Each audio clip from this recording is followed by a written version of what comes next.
So guys finally income tax में जिस form की वेट थी, बिकॉज ये बजट में चेंज किया गया था regarding updated income tax return, 1 अप्रैल 2020 से ये चेंज एप्लीकेबल हो रहा है।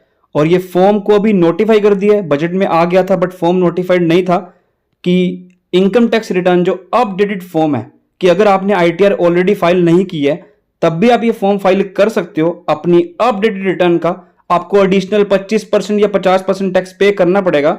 तो ये फॉर्म अभी एप्लीकेबल हो चुका है।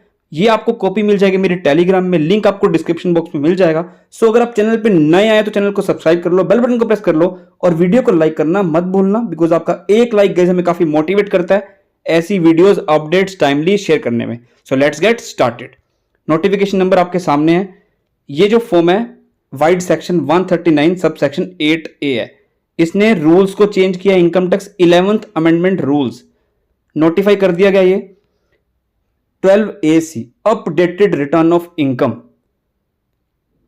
The return of income to be furnished by any person relating to the assessment year commencing on the first day of April 2020 and subsequent assessment year. 1 अप्रैल 2020 से एप्लीकेबल हो जाएगा और सब्सिक्वेंट असेसमेंट ईयर में form का नाम रहेगा ITR-U। कौन कौन फाइल कर सकता है? इंडिविजुअल्स है, HUF है, फर्म है, LLP है, एसोसिएशन ऑफ पर्संस है, बॉडी ऑफ इंडिविजुअल्स है या कंपनी है, पॉलिटिकल पार्टी है, ये फॉर्म फाइल कर सकते हैं। हमने फॉर्म की कंडीशंस क्या है वो हमने ऑलरेडी डिस्कस की हुई है, वो आप मेरी पुरानी वीडियोस रेफर कर सकते हो, मैं आई बटन पे भी लगा दूंगा। फॉर्म कैसा रहेगा आपके सामने? ITR-U रहेगा। 12AC के बेसिस पे आधार नंबर आपको देना पड़ेगा जनरल इंफॉर्मेशन में। असेसमेंट ईयर बताओगे, किस असेसमेंट ईयर के लिए आप रिटर्न को अपडेट कर रहे हो। क्या आपने ऑलरेडी पहले रिटर्न फाइल की थी? यस या नो लिख देना। इफ यस तो किस सेक्शन में फाइल की थी, 139, 1 या 4 या अदर्स, यहां लिख दोगे।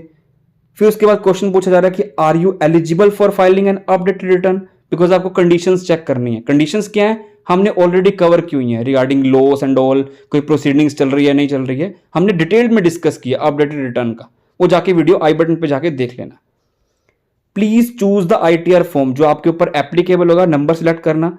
रीजन क्या है कि आपने पहले फाइल नहीं की थी या फाइल की थी तो इनकम करेक्टली रिपोर्ट नहीं की थी, wrong head of income choose कर लिया था, कैरी फॉरवर्ड ऑफ लॉसेज में चेंजेस है, अनअब्जॉर्ब डेप्रेशन में चेंजेस है, टैक्स क्रेडिट में चेंज है, रॉन्ग रेट ऑफ टैक्स है, ये सब रीजंस हैं, आप फाइल कर सकते हो।